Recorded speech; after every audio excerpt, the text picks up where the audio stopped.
Welcome to the Golden Feather. Grab a pint, a plate, and pick your seats. Your hosts, Virtek and ChibiBree, are back from their latest adventures.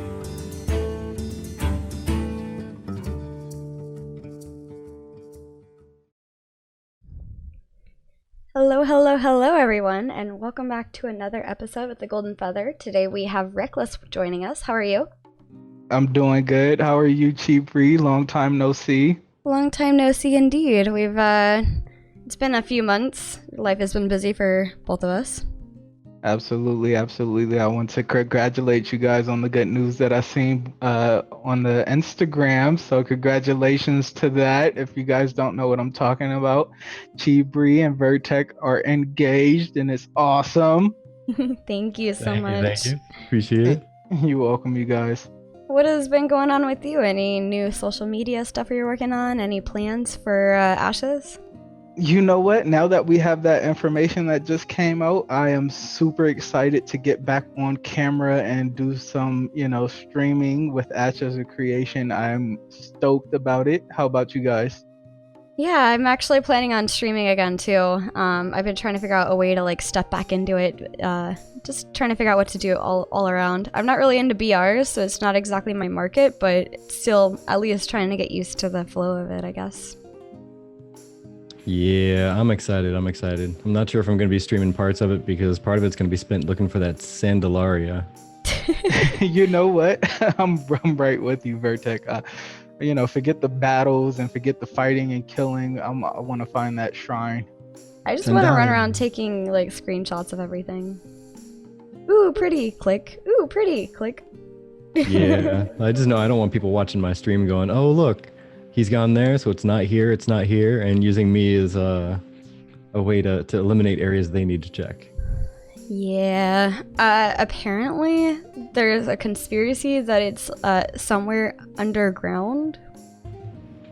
Yeah, mainly because they said that you'd need to destroy something to get to it and it'd be underground, but I think some people are looking at it as far underground, you got to go into caverns and such, but it might literally just be you have to destroy a floor and it's in the little hidey hole there and in the basement of a house or something.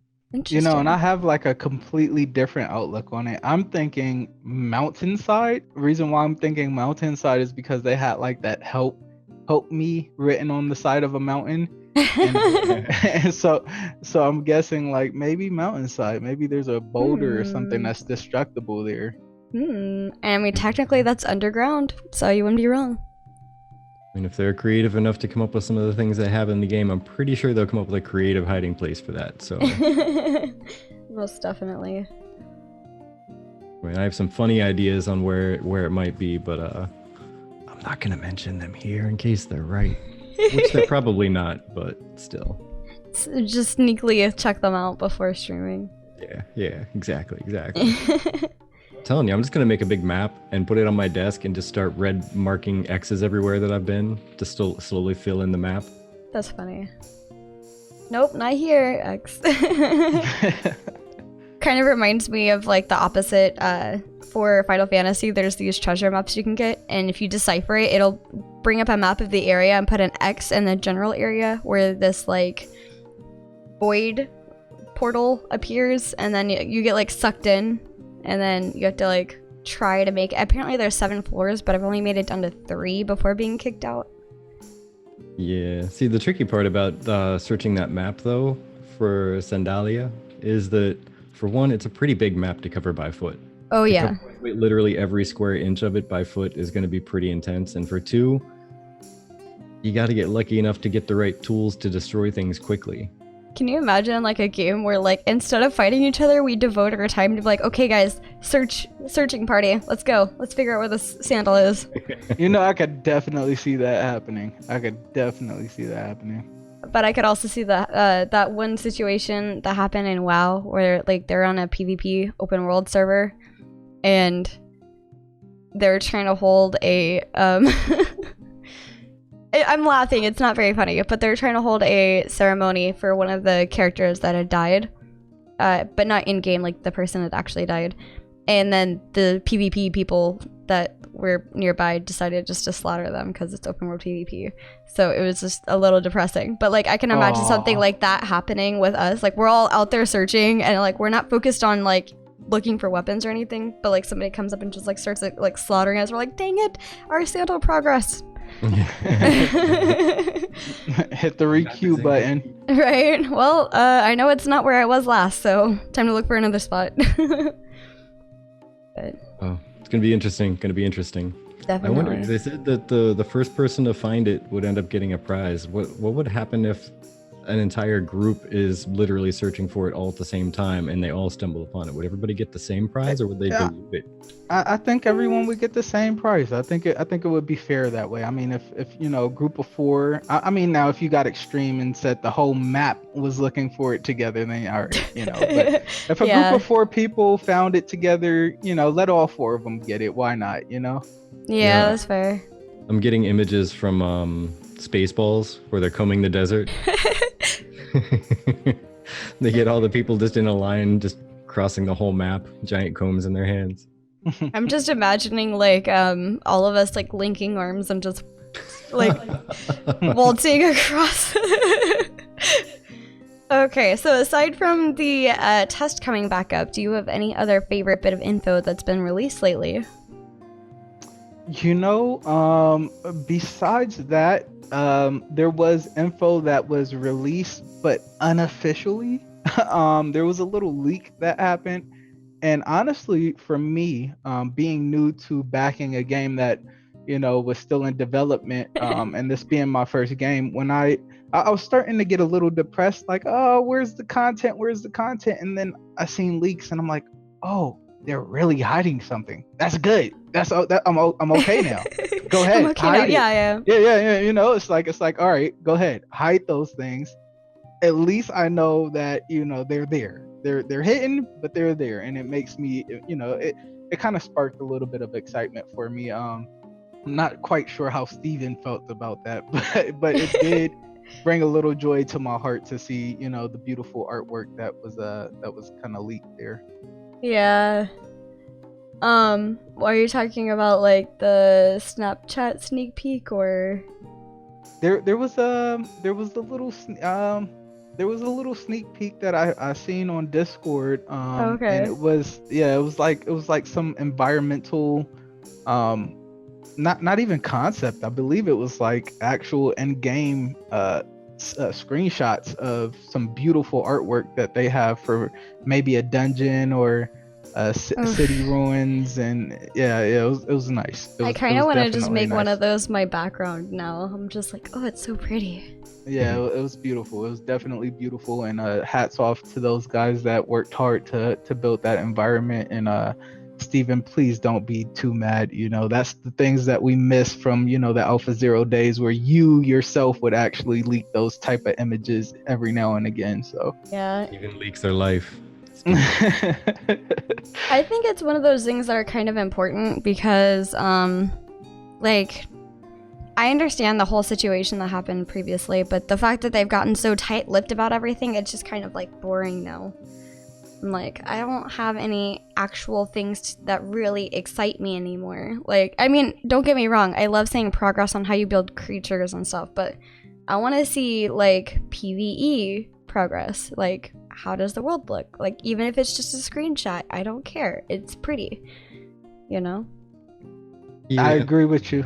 But I also see the flip side to that. Like Steven's been saying since the beginning, it's a double-edged sword, you know. Yeah. And you do have like hardcore players that'll take those screenshots and kind of start piecing them together like puzzle pieces, and then have like a semi-map already built out of the game, and that would suck, you know. That would suck, and that's understandable to kind of like try to hide some of the map, you know.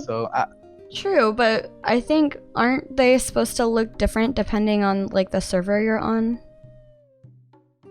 Yeah, depending on like the races that build stuff up, but I think true. I think maybe he's referring to just in general, like a map of the. Oh, kind of like where the volcano is. That's kind of towards like the middle / side. Exactly. Got it. Exactly. Okay. Yeah, but yeah, like you said, double-edged sword. It kind of came back and bit him a little bit, but I'm hoping they won't be so shy of that, and they'll start being a little bit more generous. Yeah. Instead of, as somebody put it before, putting out so many shit posts. Oh, go ahead. No, I was gonna say, to move along. Speaking of posts, I did stumble across, and this is one that not necessarily falls into like what I tend to main, but it made me kind of think. There's a forum post by Danada. That's a Danada. I thought was pretty cool. The title was Healers and Supports. What are you hoping to see in AOC? And while most of the conversation is kind of drab-ish, at least that I read through anyway, it was kind of drab and the typical like debates on what makes a healer good, what makes a healer not good, and supports and stuff like that. There were a couple thoughtful points in there. One that I kind of drew inspiration on my thoughts was even the original poster said, make healing rotations and spells interesting. They'd love to see spells that interact with each other in different ways. Casting heal A puts a buff on the target that increases healing from other stuff. Allies standing in AoE have increased healing from your other abilities, etc. Stuff like that. Basically, planning ahead and using more than just one thing in combination, so that you can get bigger or better or just different effects altogether. Yeah. And I'm fully in agreement on that, because my thoughts on Bard for a bit, we're trying to think of interesting ways to make it go. And I always thought it'd be neat to have like multiple layers of the performances. Like say there's a set stage, which could be like a stance change for the Bard, to make it like single power cast or like a lengthy ticking whenever whatever goes off. And then say an opener that prepares an AoE effect that could be totally optional. It could default to say single target stuff. Or you do an opener for your performance that makes it AoE. And then your main performance would be like a choice between heal, damage, buff, debuff, crowd control, etc. And then you could do a finale for something like if you apply a dot to a single person, and then you decide you want it to spread, your finale could end up, as a crescendo, you end up spreading that dot to everything. Right.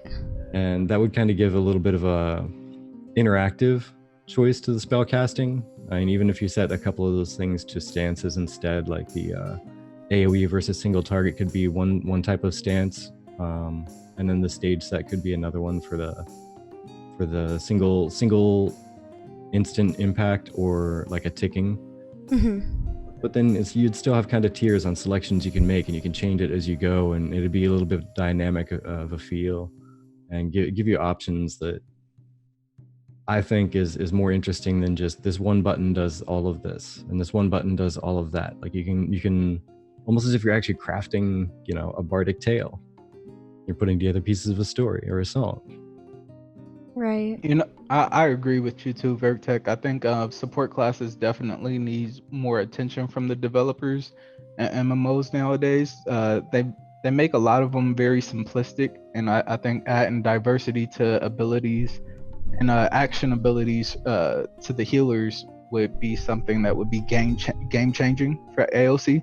And I would love to see that, and I would love to see like hardcore players, perfect those different abilities and their uses and different augmentations that you could apply to them, rather than just, like you said, just a very simple throw a heal here, throw a AoE there. The different stances that you mentioned would be awesome, to watch a healer have to switch stances due to certain circumstances. And I think that would be like game changing, honestly. And you'll start to see really like a player skill that kind of differentiates, your typical healer from your advanced healer. I think it will be awesome. For me, I've been playing a lot of Final Fantasy 14 lately. I think that it's currently my main game, and when Ashes comes out, it'll be my secondary game. I really am interested in the way that everything works there. I only this week started playing Astrologian, and it has kind of, I call it a healer stance, kind of like the tank stance, but it depends on if you're solo healing or dual healing with another healer, what stance you want to be in. And it makes it more intricate and interesting, and I really like that. But I think it would be cool to see different types of healers, the ones that are more reactionary type, that would be probably better for progression. because you don't know the mechanics yet. You need to react to the mechanics. So something that has faster cast times because they already know what they're doing. So maybe you have to heal a lot, but there's faster cast times versus something that has slower cast times, but it heals for a higher amount.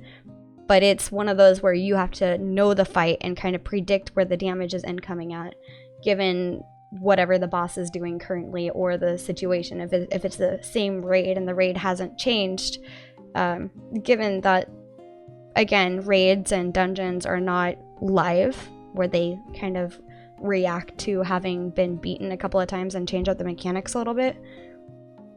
So I see like very, very interesting potentials there, and I think Ashes in general, with taking cleric main and crossed with a secondary, will widely change the way that healers work. And I mean, right now, Final Fantasy has only 3, and they're still trying to balance those 3. So being able to balance them and make sure that each are powerful in their own way yet equal will be something that probably will take a lot of time, but will be interesting to be seen. From our last time having you on, Reckless, I've actually kind of changed my viewpoint a little bit due to Final Fantasy. I'm a little bit more into support and healing now because Dancer came out, and I'm really enjoying the raid-wide buffs that I'm able to apply, and it just, something like that is still enjoyable to me because I'm still helping the party even though I may not be healing, but I'm able to increase my DPS to help with that DPS check. So it's just... Now, out of curiosity, I've never played a support class similar to what you're speaking of. So just from my personal knowledge, like when you're applying these raid-wide buffs, can you describe that feeling, like as a player? You know, like because you're not necessarily getting that DPS stat, right? You're not necessarily getting that healer stat to say, hey, look at my big healer numbers, look at my big DPS numbers. You're more so saying, hey, look at my team's DPS numbers because of the buffs that I apply. Does that give you a good feeling inside as a player, or are you still craving more? Like, should they allow you to still kind of be able to drop DPS or still be able to heal, or is just applying the buffs enough for you? You know, does it satisfy you enough? I'm hearing what you're saying. The way that Ashes of Creation does it may be one thing because we haven't actually seen any of the actual skill kits and what they truly do. But the way it works in Final Fantasy with both Dancer and kind of Bard has kind of been meh for me with that. But it's been where Dancer is a DPS class. It's a ranged DPS class. But in doing DPS, I choose, say, Virtek is a melee DPS. I can choose Virtek as a dance partner and specifically buff him, which then increases the rate at which I buff the entire party. And I can see the damage being done. I can feel it coming out a little harder than it was before the buff. And when you get enough of those aligned together where people are doing their own personal damage buffs, as well as any that the Astrologian, for example, has the ability to apply cards to people, and those cards will do damage buff as well while you're healing. So it's between all the buffs together, like it's interesting to see the rate of DPS change. And right now they're saying Dancer is one of the best in Final Fantasy XIV for the buffs. So I want to see something similar to Dancer in Ashes of Creation, where I'm still doing DPS, but in doing DPS, I'm able to buff everybody else around me. Nice. Yeah. Nice. Okay, yeah. That makes sense. To address a little bit of chat there, yeah, Frizz, on the like you're talking about prepping Battlefield for next phases and such. Yeah, I remember similar skills like the healing fountain from WoW, where you just drop it down in like the middle of the pack of people or right behind them, and if they get hit with something heavy, they can just take a step or two back and touch it and get a little bit of healing themselves actively. Right. If it was a too focused, because tank damage is so intense. And that's always handy. And even multiple spells being able to interact with each other, like was mentioned, using like a druid from WoW again, where they'd have like living seed was something that would proc, but I forget what it was. It was a spell you'd toss out in basically a tank and just let it tick and tick and tick life bloom. That was it. Because you had another spell you could use to instantly soak up all the remaining ticks and cast it as one big heal, but maybe amplified a little bit. That was always dandy. And yeah, the digs also with multiple healers being able to interact abilities. That would be cool if they baked it into the cleric class specifically, so that when your heals are designed to work with your own, they can also work with somebody else's. Because then with a limited action set, if you can only choose a certain number of skills to take with you, like Steven said, you're gonna have to choose between them. That would be dandy, because one person can take a main healing kit and one person can take a raid-wide healing kit, but they would still interact together because the base skill would still interact with other base skills the same, Right. or at least have the same kind of impact. But yeah, the question you asked, Reckless, with how does it feel to be like the buffer or what have you, the support, it's really dandy, because if used properly, people who are just supports and putting out really low damage can actually be keystones and very vital parts of a raid strategy. Like they could have one buff that they need to align with all the other major damage dealers' big hit items when they're off cooldown. And it's a matter of that support person saying, "Hey, I'm ready when you guys are," and just DPS to ready. All right, debuff. Yeah, and I see. 20% extra damage within a 5-second window, and everybody launches all their attacks in that 5-second window. Or, for instance, they have like an output. Some people use a skill that says like target deals 10% less damage as a personal damage intake assistance, like a defensive. But you could use that for raid damage too. If someone's assigned every time this goes off, use that skill. That's your job. So I'm gonna kind of piggyback off of this conversation we're having now, and say, okay, well, there's gonna be clearly certain abilities that are able to be used, say during that raid boss fight, right, where the raid boss gives you that optimal timing window where you can line up that 5-second window where you debuff the boss and everybody kind of shoots their big attacks at the boss during that 5-second window that the raid boss allows. But then when you think about it, I seen a forum post about balancing PvP and PvE. When you think about it in that sense, PvP seems to be a little bit more faster paced and a little bit more random, so to speak, to where you never know what's going to happen. Maybe that support class that's supposed to drop that debuff and have the team ready in that 5 seconds, maybe a rogue sneaks up behind him and stuns him right when he's getting ready to release that.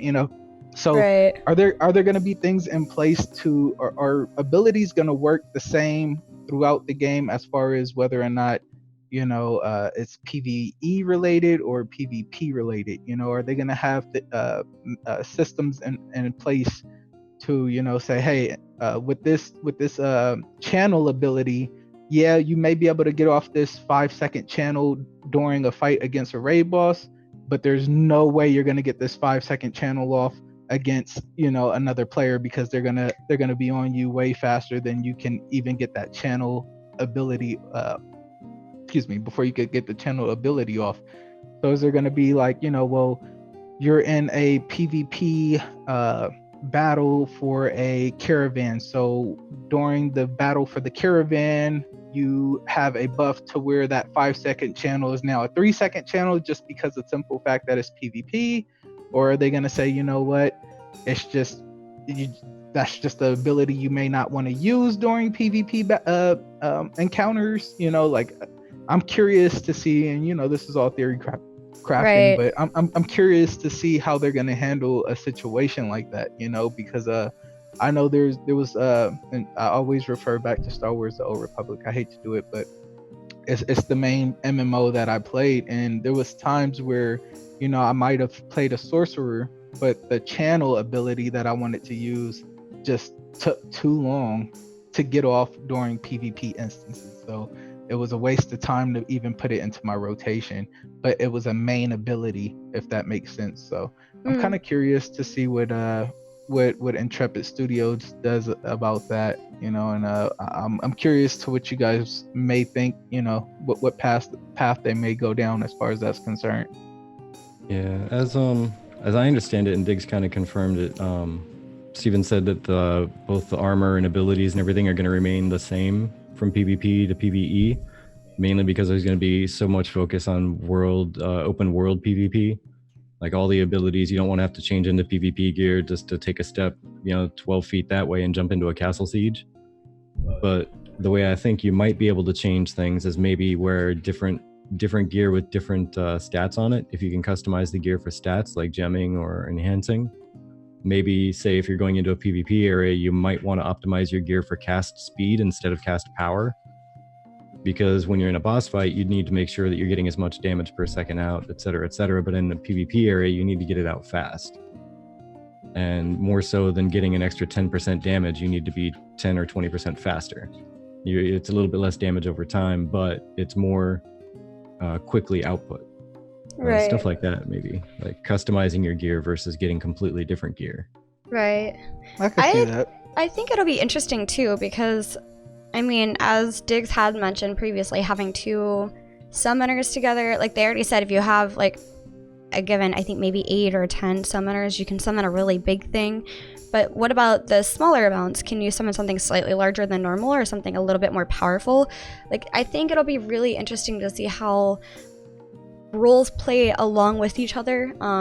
Like perhaps within Final Fantasy, I think there's a situation where if one person puts up a specific buff called Link or something, other people can put up buffs as well and enhance their buffs. It's really interesting. I think seeing these different opportunities to increase damage, increase healing, decrease damage taken, things like that, I want to see how these play, and I want to see how the whole mechanics work, the skill sets, and the swashing of skill sets, if you will, with the primary and secondary classes.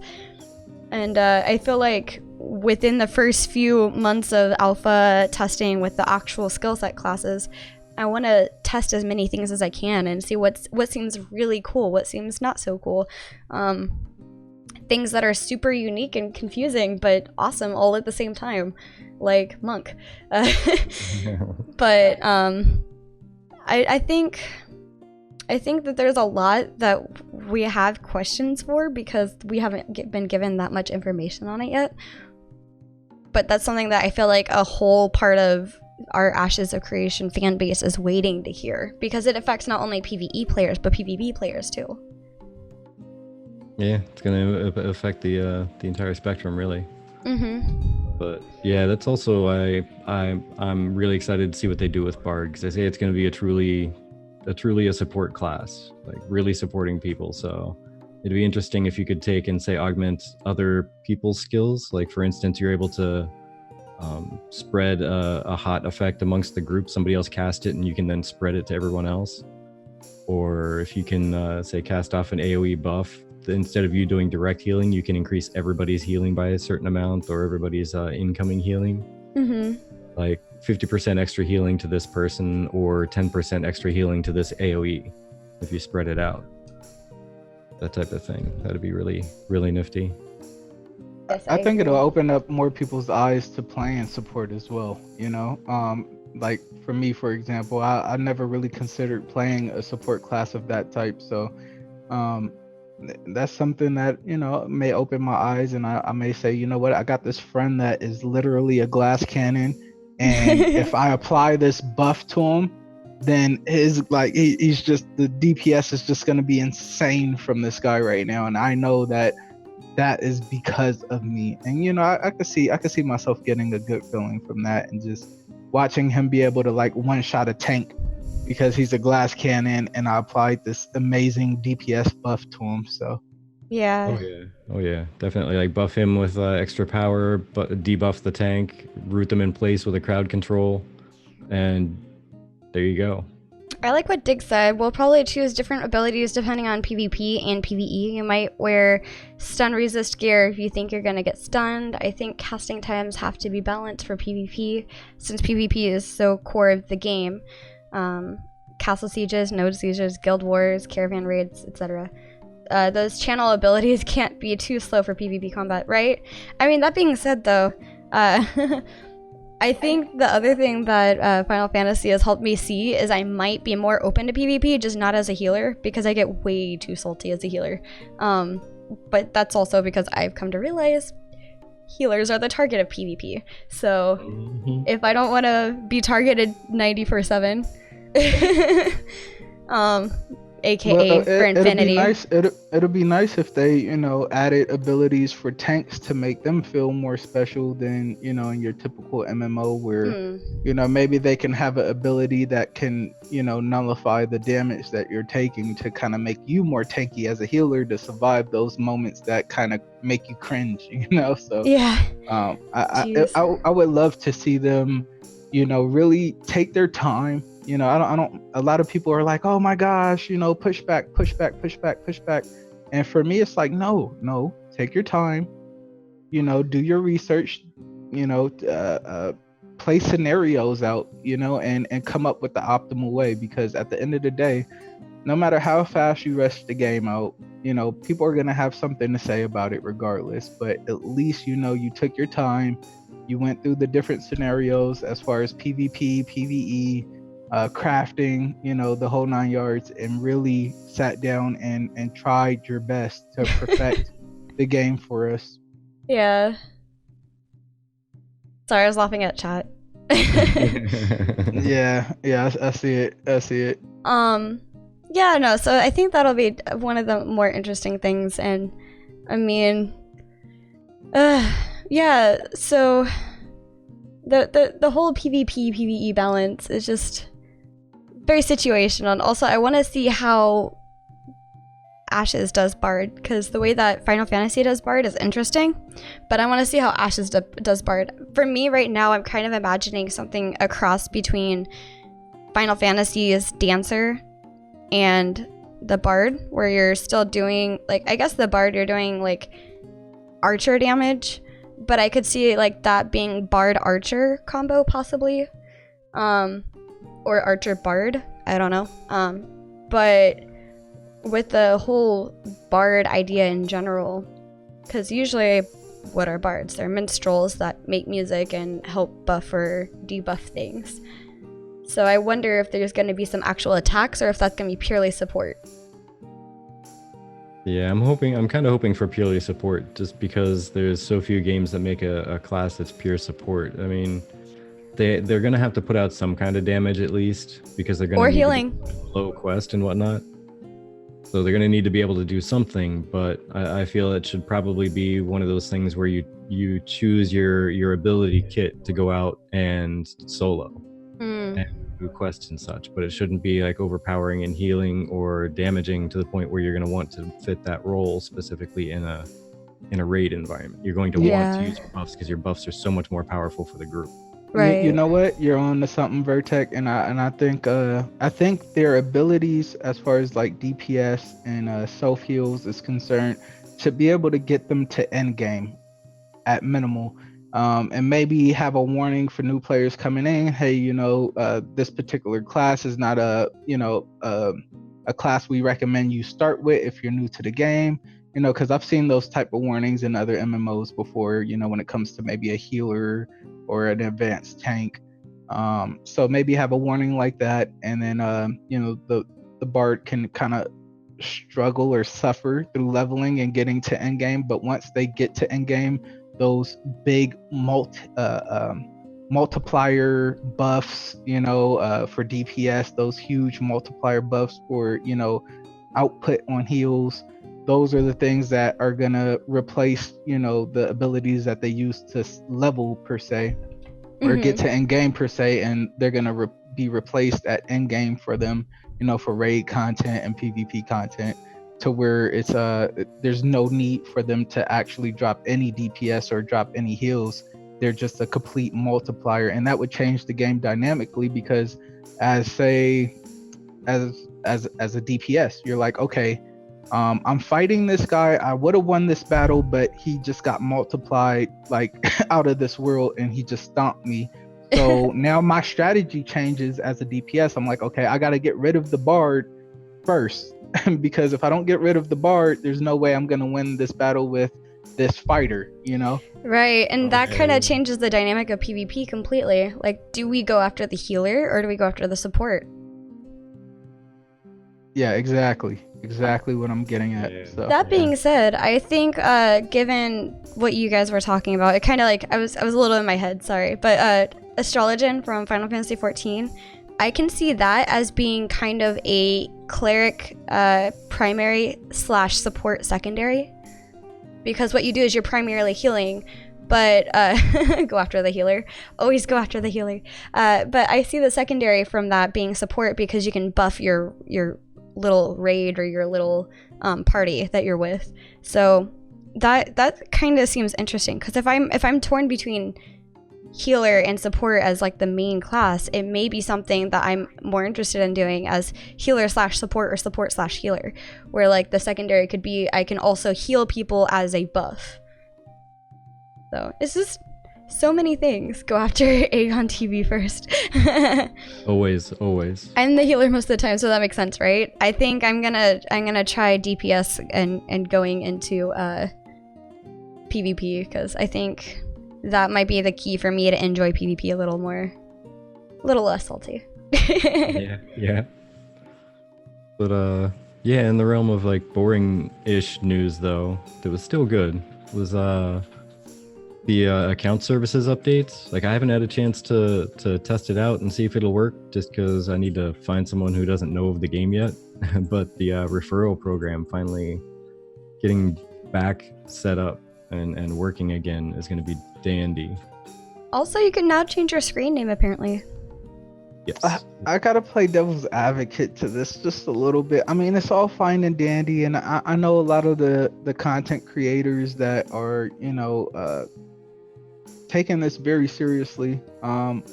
They love the fact that the referral program is back. But for me, when I look at the website as a whole, after the years and years of us following the game, I feel like the website should be a little bit more optimal than it is now. Now I know the website, it's not a big deal. You could go back, you could fix it again, you know, but they've done that. You know, if they told us, you know what, hey, we're gonna stick with the website the way it is right now, we know it kind of sucks, bear with us, we'll, you know, do the bare minimals, like getting the referral program up, but other than that, we're gonna kind of let it be crappy for now while we focus on, you know, APOC or the MMO or whatever other games that's in development with Intrepid. That's understandable, that's communication. Okay, we get it.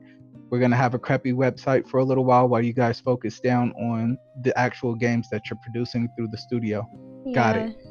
But Well, when you say, okay, look, we're gonna revamp it, okay, we gotta revamp it again. It's kind of like, okay, well, if you're taking the time out to revamp it at all in any shape or form, then really revamp it. Like, all right, then actually take some time out, you know, get some people in there and say, oh, okay, we want, and like prioritize it then at that point, you know, don't half butt it, you know, like actually take time and say, okay, let's make an amazing website for the game, so that, you know, we have something to showcase when people are, you know, sending these referral links. And when these referral links are getting clicked, people are looking at something amazing, something real, something that looks, you know, AAA status, you know. And I that's just my opinion. But I am happy that they did get the referral program up and running. So that part I'm excited about. Yeah. yeah, I agree. I mean, they do still have, I can agree, they do still have some progress to make on it. Like, I'm still annoyed that whenever I visit the forums, I have to actually open a whole new tab and go back to the original website instead of there just being a link to go to the blog or news post or the shop or whatever. If I look at my profile, I have to open up a new window and go back to just ashesofcreation.com so I can look at anything besides the store. Honestly, they should just have it on the homepage. Like, I mean, I know it's a lot to put together because they have kind of like a blog page, which is the ashesofcreation.com, but then the forum page, the forums. But if they even had links on like the forums to easily go back to just regular Ashes of Creation, that wouldn't be bad. Yeah, 'cause And there's- those links aren't hard to add in. They're seriously not. Those links aren't yeah. hard to add in at all. So, I mean, it's the little things like that that kind of makes me what's going on? You know, like either just tell us, hey, we're really not concerned about the website as of right now. We got the referral system up and running for you guys, especially the content creators, and you know, there we go. But as far as like optimizing it, and again, maybe that's what they're doing, but the communication of it is what matters. You know, to let the community know, hey, you know, this is what we're doing, because to some Right. people maybe it's common sense and they're like, oh, common sense, they're just, you know, putting the referral system up, getting that running, and then later down the line they'll have an amazing website. But at the same time, I think they should, you know, be more communicating to that. Sorry about that, Farazan. We still have the generic, like, no links allowed. But if you want to message one of us, we can throw it up there for you. there. Okay, cool. That was Perfect. basically his post right there. I just copied and pasted it in. Perfect. I mean, I can criticize where it's at. No Pornhub links, exactly. all the hub links. But yeah, I can definitely see the criticisms on where they're at, and like I said, I'm not exactly happy with how it's set up. But at the same time, they have just migrated to a different architecture altogether, and it's now a little bit more distributed. I think they said they went to Amazon now to distribute all their website and everything about, and make it a little bit more balanced and easy to run. Well, the other thing I think is important is also realizing the same kind of issue with having too many people, that like they're not used to so many people being either on the forums or in like the game itself. So like there's a lot of server side things that they need to take care of. People in the EU have said that they've had issues with payment systems, so I think there's a lot that they have to work with to make sure it's working properly for everybody. Yeah, and they have made some improvements on the security stuff, like the two-factor authentication apparently is a little bit easier to change. I haven't tried it, but going by their word on that. I've been using two-factor authentication since day one, and it hasn't given me an issue, but apparently it was giving other people an issue. And they made it easier to migrate to a new device, which would be handy. And the forum username changing, a lot of people were freaking out about that, because that's how you log into the website. Why would you want to put that out on the forum? Yeah, that's... I mean, they are working things out. They're trying to figure it out. I mean, it's all a work in progress. But I believe they have their own special team for the website, do they not? I believe so. I believe they did bring in a team. Last time I checked, at least that was confirmed, that they brought in a team to revamp the website. So, and that's where kind of my frustration comes in. It's like, okay, you bring in a whole team, whether it's a 3-man team, a 4-man team, whatever. You take resources to bring in this team that is like literally their job is to revamp this website, and then, you know, we're still kind of sitting here like, why didn't you just go to GoDaddy? You know, like, you just go to GoDaddy. They'll get it right for you, you know. And that's not advertising or anything. It's just like serious. Like, you're bringing in a team of professionals. They should be able to have a website that is, you know, eye candy at least. You know? Like, yeah, streamlined. Well, yeah, but the other point to consider is that they only brought in that team, I think 2 or 3 months ago. So they're kind of starting from ground zero on the website, saying, hey, it was kind of junk. Let's just redo this whole thing and make sure it actually is all supposed to work how it should. So, I mean, I have my criticisms on how it is, and I'm hoping it changes and some things will get fixed up. But I'm kind of trying to give them the benefit of the doubt of the it takes time. And maybe they'll get it wrapped up here shortly, and then they'll start working on new features and polishing and adding interesting stuff. Yeah, I agree. Also, welcome, Raiders. Thank you for joining us. Oh, hello, everybody. Oh, look, it's a Wayolo. Asiwelo. I see a white name that I can't read. Who is that? Marshmallow Man TV, yeah. Okay, the white name makes sense. I like it. Welcome. On a positive note, though, they did a dev diary, and I haven't got to talk to you guys about this because it's been so long, but there was a 15-20 second clip at the end where it was like in the game footage and it was like ray tracing and the armor was shining and it was just like immaculate work. I mean, immaculate. Like my hype went through the I think I literally screamed when I seen it. I was like, no way, this is in-game footage. Like, oh my gosh, like it literally brought my hype to like 10,000. Like you guys know what I'm talking about? Yeah, it was definitely. beautiful. With like the camera pan by the helmet that was Oh my gosh, like platinum. oh oh yeah. just give me more of that, please. I just want to see that. Like, Speaking of talented people, the new cosmetics for August are up. the new cosmetics for August. I'm Yeah. actually I'm the carriage. The carriage looks like very royal, very queen, king, like just It feels very Nope. elven. Yeah. I love it. I love it. I love Mhm. the gold within it and the roots, and it looks amazing. It definitely looks amazing. Right. Yeah. And the interesting thing is that's the Empyrean elf, so that's not even like the woodland type elf. Like that's these are the ones that aren't even as in touch with nature, I guess you could say, as the others. So Mhm. I mean, looking at their armor and how it has like the big tree on the front, and if you read through the lore, apparently their armor is actually made of wood, believe it or not, but it's apparently really strong and super light. But the trees literally fell over and said, "Here, take us," and they made armor out of it. So it's almost like a metallic type of tree. Yeah, it's interesting. I mean, the what do you call it? Man, I'm losing my mind. The deer antler things kind of gives off like a tree-ish feel too. Oh yeah, like, were you talking about on the pet or on the armor where it comes off of like little wings, almost like the paladin armor? On the pet.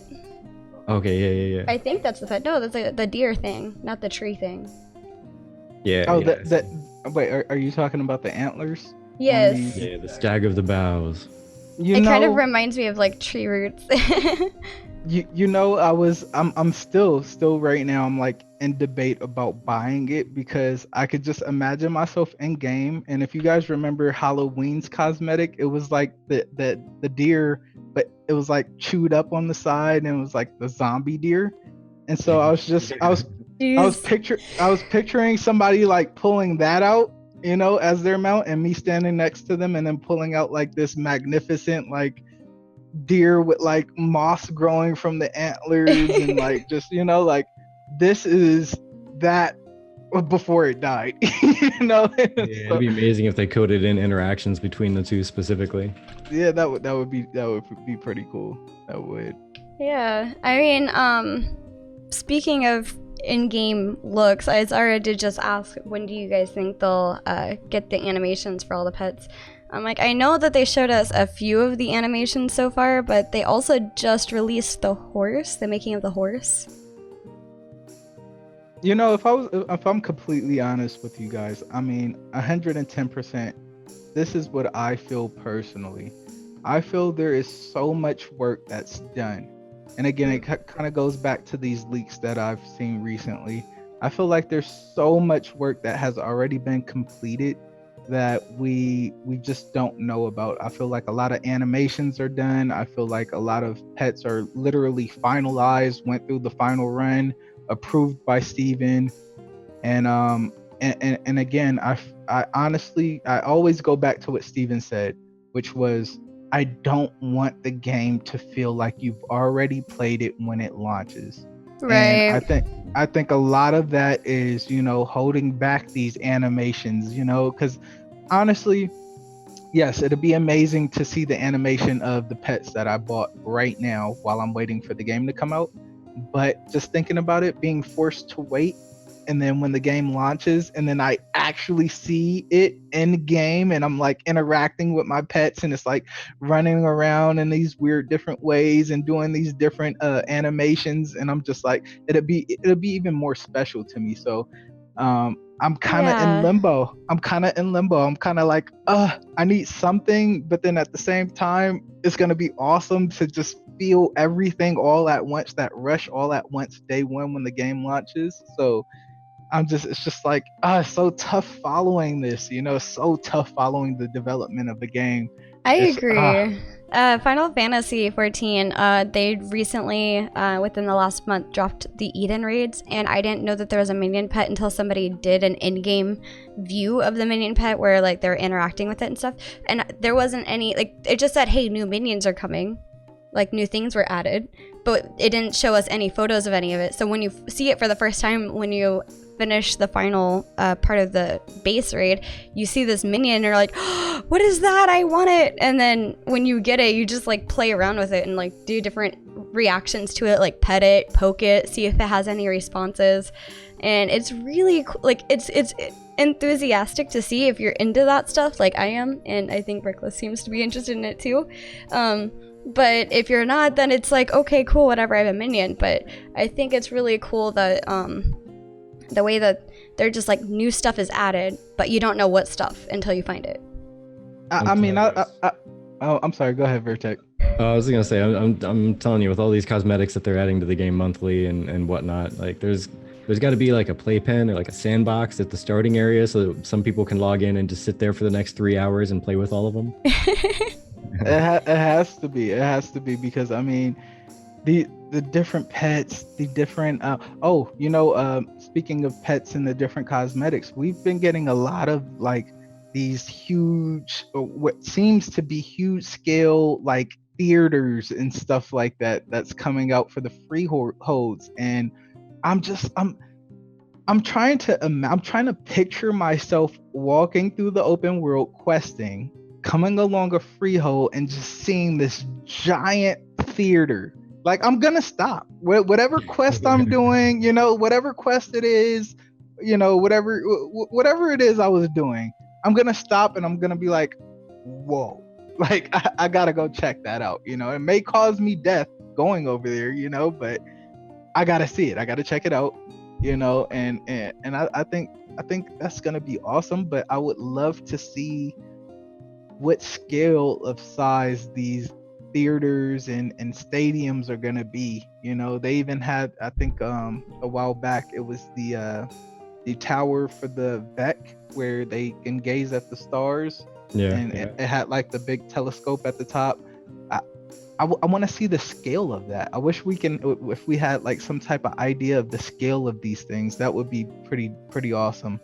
And they don't have to give up too much. They can put like, a player-sized figure next to the building so we could kind of have an idea. And I don't think that would be giving away too much. So. Well, they kind of did that, at least with the plot cosmetic here with this month anyway, because they have the little statues of people. You figure that's going to be the tallest a person is, but they're probably shorter than that. Those are probably really tall statues. Just looking at the little like walking paths and everything up there, it's probably about twice the height of a person, I would think. But it's a pretty big little pond there, and I like it. It may not be the style I go with my freehold, but it's one of those like I kind of want to get it just in case. I'm gonna throw a jacuzzi party there. Everybody's invited. Jacuzzi party. Let's go. Bring your bathing suits. Let's reckless jacuzzi party. It's a good thing I don't wear any metal armor because I wouldn't want that getting rusted. Get a little rusted. Yeah, no, leather armor invited only. Leather armor only. What about the clothies? Come on. Okay, cloth. Cloth is fine. Cloth is fine. So, I'm not trying to skip ahead too much. We did do a lot of conversation this time around. There was a lot released.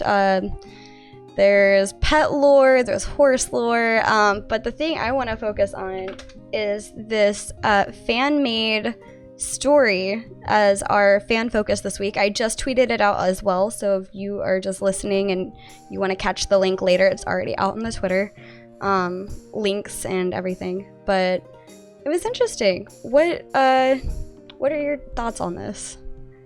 I thought it was really cool. And granted, this is not by any means a new post. I just happened to stumble across it in the past couple of days, and I like someone's putting out fan fiction. And even one of my favorite RP people on the forums, Nagash, is even tripping over it. Like right off the bat says, I need a chapter 2. Yeah, Grand Thor is the member that posted it. He actually did just post a second chapter already.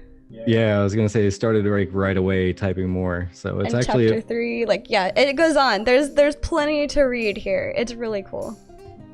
Yeah, it's got a lot of reading for you if you wanted to see some like in-story fan fiction or in environment fan fiction.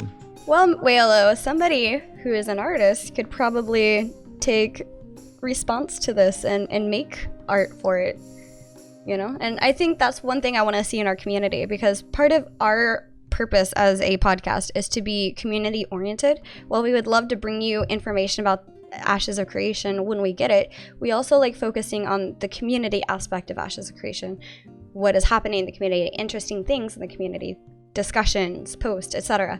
So perhaps, and I mean Z is somewhere in here, and I'm sure somebody could Z could make a photo or something in response to the beautiful story written.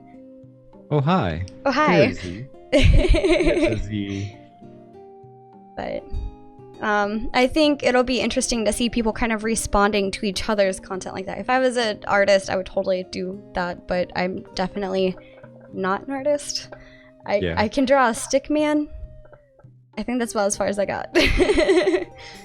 Yeah, my stickmen don't even come out that well, so yeah, I don't do the art thing. I have no skill in it whatsoever, but I can create others' art. And I know that this is a quick wrap up, and I'm sorry, but we have been live for an hour now, a little over. So the conversation today was amazing. I can't wait to have more of them. You're welcome to join us anytime you're free. I know that you said you're dealing with a little bit of traveling at the moment. But whenever that settles down and you have more time to join us, you're just give us a shout out. We're always looking for people. So I am so stoked that you guys had me back on the podcast. I miss you guys. It's been too long. Yeah, I missed you too, man. Oh my gosh, this was amazing. I enjoyed every second of it. I'm almost a little, like I got a little teardrop right here, like coming down. You know, but most definitely, a lot of my traveling will be done in October, so hopefully I could get on the show a lot more often. Yeah, we'd love to have you. Absolutely. Get you back in here. Yeah. And But, go ahead. we could even possibly share the raid love as we log off, because Ashen Forge just went live. Oh yes, indeed. Yeah. I have no clue how to raid. I've never done that. So if you do, or somebody could teach us, that would be awesome. But I did want to say before we try to raid somebody else as a closing, right now we're doing every other Friday. So I think, was it the second or first and fourth, or first and third? Second and fourth. Second and fourth. Yeah, we'll be back on the 23rd, just in time to be sharing some ideas on the testing phase coming up on the 20th. Yeah, and we'll give you our thoughts and opinions from it, and hopefully we're allowed to share it and stream it, so screenshots and stuff like that if that's the case. I haven't heard anything about it being closed, so I'm thinking it should be shareable.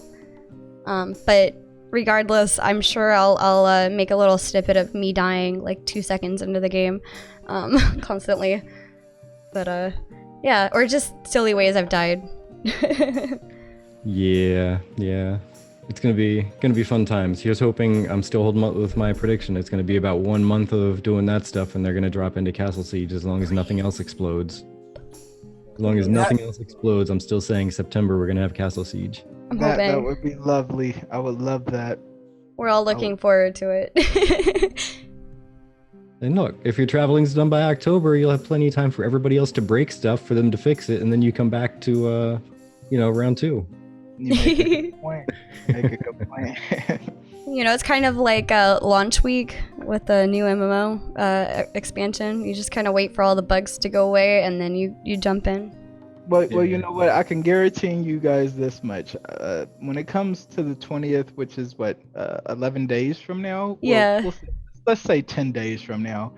I'm definitely going to be there day one. I definitely want to see, the progress as far as like back end. I definitely want to see how they cleaned up the environment and added more, detail to it, because I'm sure they have. And so day one definitely will see me in game. For sure. Repeat after me. Never play on patch day. And then Virtek responds with almost never play on patch day. Sometimes. But yeah, let me see. I'm gonna try this at. I don't know how to even do this. The Ashen Forge. Let's try to figure this out. Yeah, because I haven't done it myself. Neither have I. I thought that was a bot thing. Okay, /raid, okay. And now I just need their, Yeah, I sent it to you in a whisper on Twitch. Oh, on Twitch. Oh, okay. I don't use the Twitch for Twitch chat, because it's built into OBS now, so let me go log in real quick. And of course, my connection to chat is not even working, so. Oh no. Here you go, I'll send it in Discord. Yeah, that's probably preferable. There you go. I think I only need their username, not the entire thing. Let me double check on that. Bear with us. We want to raid. we want to give somebody else love. I want to find lots of bugs and submit many reports. Yes. Oh yeah, there's by the way, a really good app for doing that way, although I'm not sure if you've bumped into it. It's bug shooting. Yeah, bug shooting. And if you're just using it for personal use, like we would be, it's free. Like you don't have to pay for a subscription or anything. You just basically submit your information and say, hey, I'd like a free license, and they give it to you. But it saves a lot of your like computer environment information and a screenshot and all that stuff, and drops it in one little file that you can submit to them. Copy. Okay, I figured it out. Here we go. All right, ready, set, go. Can't do it double. Okay, 10, 9, 8, 7, 6, 5, 4, 3, 2, 1. Raid now. And here we go. Woo! And of course I can't connect to the chat, but yay! Send all the love, guys. All the ashes love. Gotta have the ashes love in there. Yeah.